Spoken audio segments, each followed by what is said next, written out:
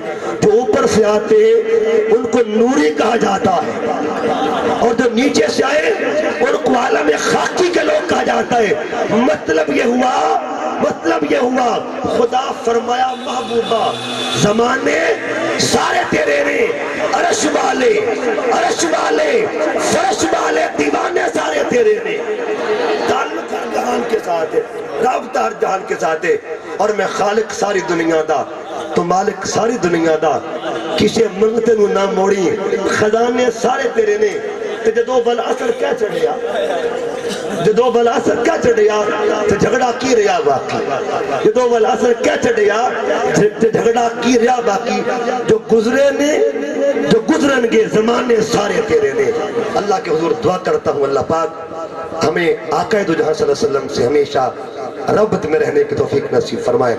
آقا آج بھی حضور آج بھی ہماری طرف دیکھتے ہیں، بس کمیاں ہماری طرف سے، پردہ ادھر سے کوئی نہیں ہے، ادھر سے کوئی پردہ نہیں ہے۔ ہم غفلت کے پردے ڈال لیں، یہ الگ بات ہے۔ یہ محفلیں، یہ ذکر الہی کے جو تذکرے ہیں، یہ سب کے سب یہ پردہ جو ہوتا ہے نا، اس کو ہٹانے کے لیے ہوا کرتے ہیں۔ اللہ تعالیٰ ہمارے پردوں کو دور فرمائے اور بے پردہ حضور سے ملاقات کی توفیق عطا فرمائے۔ وما علیہ الا البلاغ۔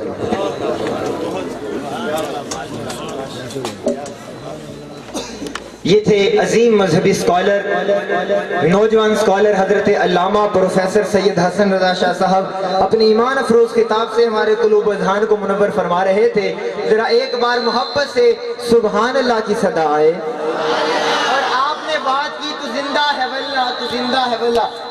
محترم انور سیفی صاحب مجھے کہنے لگے بندے ذرا خاموش سے بیٹھے ہیں، تو ذرا اپنی خاموشی کو توڑ کر ایک بار سبحان اللہ کی صدا سنائیں۔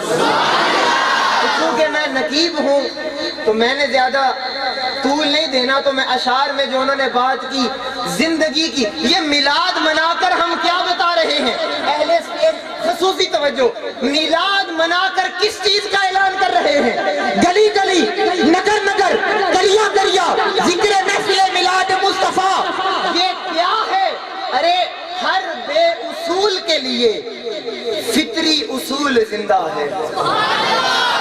ہر بے، یہ پھولوں کی طرف دیکھیے گا، ہر بے اصول کے لیے فطری اصول زندہ ہے۔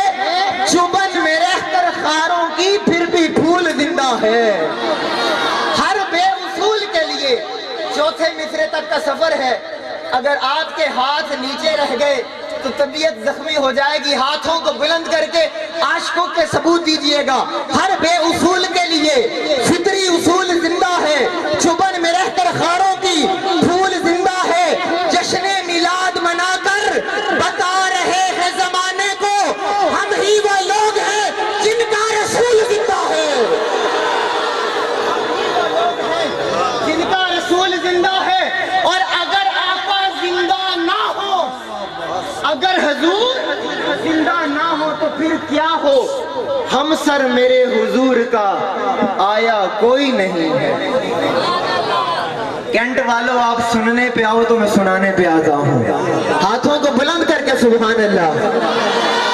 ہم سر میرے حضور کا آیا کوئی نہیں ہے، چشم جہان آپ سا دیکھا کوئی نہیں ہے۔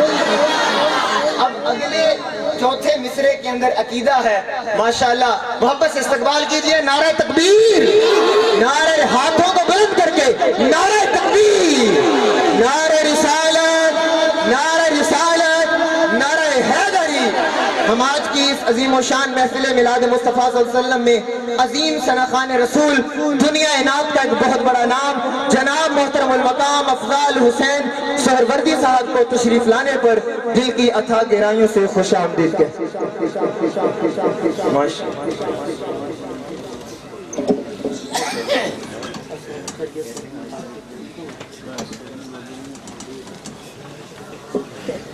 ایک بار ہاتھوں کو بلند کر کے سبحان اللہ۔ توجہ میری جانب، ہم سر میرے حضور کا آیا کوئی نہیں ہے، ہم سر میرے حضور کا آیا کوئی نہیں ہے، چشمے جہاں نے آپ سا دیکھا کوئی، جب تک میں آپ کی توجہات کا مرکز و محور نہیں بن جاتا میں چوتھا مصرع نہیں پڑھوں گا. ہم سر میرے حضور کا آیا کوئی نہیں ہے، چشمے جہاں نے آپ سا دیکھا کوئی نہیں ہے. میں نے کہا کہ اگر حضور زندہ نہ ہو تو پھر کیا ہو، پھر کیا ہو. اپنا عقیدہ چوتھے مصرے میں دینا چاہتا ہوں. ہم سر میرے حضور کا آیا کوئی نہیں ہے، چشمے جہاں نے آپ سا دیکھا کوئی نہیں ہے، زندہ نہیں ہے آپ. ہم سر میرے حضور کا آیا کوئی نہیں ہے، چشمے جہاں نے آپ سا دیکھا کوئی نہیں ہے. بڑے وثوق سے کہہ رہا ہوں میں یہ بات کہ اگر زندہ نہیں ہے آپ تو پھر زندہ کوئی نہیں ہے. تو پھر زندہ، آواز آئے تو پھر زندہ، آواز نہیں آئی تو پھر زندہ. قرآن سے توجہ کیجئے گا، پھر میں دعوت دیتا ہوں. اللہ نے قرآن مجید میں فرمایا وَلَا تَقُولُوا لِمَنْ يُقْتَلُ فِي سَبِيلِ اللَّهِ أَمْوَاتٌ. اب یہ ہر کوئی مانتا ہے شہید زندہ ہے. علماء کی توجہ، حضور توجہ کیجئے گا. اور چونکہ سادات میرے مرشد بیٹھے، میں دعا لینے کے لیے یہ نقطہ عرض کرنے لگا ہوں. شہید زندہ ہے. میں نے عالم صاحب سے پوچھا کہ حضور شہید زندہ ہے؟ کہتے ہاں شہید زندہ ہے. میں نے کہا شہید شہادت سے زندہ ہے تو نبی نبوت سے مردہ کیسے ہو گیا؟ نہیں آپ بولیں گے تو میں اگلی بات کروں. وہ کہنے لگے شہید اپنی جگہ، نبوت اپنی جگہ، شہادت اور نبوت کا کمبینیشن کیسے بنایا؟ میں نے کہا میرے آقا نے فرمایا حسین منی، حسین مجھ سے ہے. حسین اور امام علی مقام کربلا میں، امام علی مقام کربلا میں. اب یہ میں اپنا عقیدہ یہ اب آپ کے اوپر ہے، ترازو آپ کے ہاتھ میں دیتا ہوں کہ آپ کیا انصاف کرتے ہیں. آپ کسی عالم دین کی گھنٹہ تقریر سنیں نا، وہ 1 گھنٹے کے بعد آ کے اپنا نچوڑ دیتا ہے. میں آغاز میں ہی آپ کی جھولی میں ڈال رہا ہوں. میں نے آقا نے فرمایا حسین منی، حسین مجھ سے ہے. اب اس کا معنی یہ ہے ایک بہت بڑا گول دائرہ ہو، بہت بڑا گول دائرہ، اس کے اندر ایک چھوٹا سا گول دائرہ ہو. ہم کہیں گے بڑا گول دائرہ کل ہے، چھوٹا اس کا جز ہے. حسین منی، آقا نے فرمایا میں کل ہوں، حسین میرا جز ہے. میں ذوق کا امتحان تو آگے ہے. میں کل ہوں، حسین میرا، بولے حسین میرا جز ہے. میں کل ہوں، حسین میرا جز ہے. میں نے کہا فران تو کل کی شان کو نہیں سمجھ سکتا، ذرا جز کے مقام کو دیکھ. میں نے جز کو دیکھا، سرزمین کربلا کے اندر امام علی مقام کا دھڑ مبارک کہیں اور پڑا ہے اور سر مبارک نیزے کی نوک پر قرآن کی تلاوت کر رہا ہے. سر حسین کوفہ کے بازاروں میں، شام کے بازاروں میں قرآن کی تلاوت کر رہا ہے. میں نے کہا ارے سر حسین بول رہا ہے تو آواز آئی ارے لوگوں میں مصطفیٰ کا جز ہوں. اگر حسین جز ہو کے زندہ ہے تو نانا کل ہو کے زندہ کیوں نہیں؟ اگر حسین جز ہو کے زندہ ہے تو پھر نانا کل ہو کے زندہ کیوں نہیں ہے؟ اور 2 مصرے، حیراں ہے مقتل بھی اور خنجر بھی شرمندہ ہے. حیراں ہے مقتل بھی، رحمت کالونی والے آنکھیں اٹھاؤ. حیراں ہے مقتل بھی اور خنجر بھی شرمندہ ہے. قاتل کی تو موت ہوئی، جو قتل ہوا وہ زندہ ہے. یزیدی فوج کا ہر ایک جوان شرمندہ ہے. اب میں آہستہ بولوں گا، آپ ہاتھ اٹھا کے سبحان اللہ کی داد دیں گے. یزیدی فوج کا ہر ایک جوان شرمندہ ہے. ہم نے تو کاٹ ڈالا تھا، حسین پھر بھی زندہ ہے. آپ کے نعروں کی گونج میں اب اس ذوق کو نیچے نہیں لے کے آنا، ذوق اوپر ہی جانا چاہیے. اس لیے کہ چنگیاں دی چنگائی کولوں چولن ثوابے، جیویں روزہ رکھن تے کھولن ثوابے. ایویں تے چپ ہے چنگی میں بھی منے دا ہاں، پر سونے دے ذکر چ بولن ثوابے. آپ کے نعروں کی گونج میں دعوت نہ دے دے رہا ہوں جناب محمد انس شورکوٹ کینٹ کی معروف آواز ننھے سنخان رسول میرے بھائی محمد انس آپ تشریف لائیں گے اور بارگاہ سید الانام میں گلہائے گی.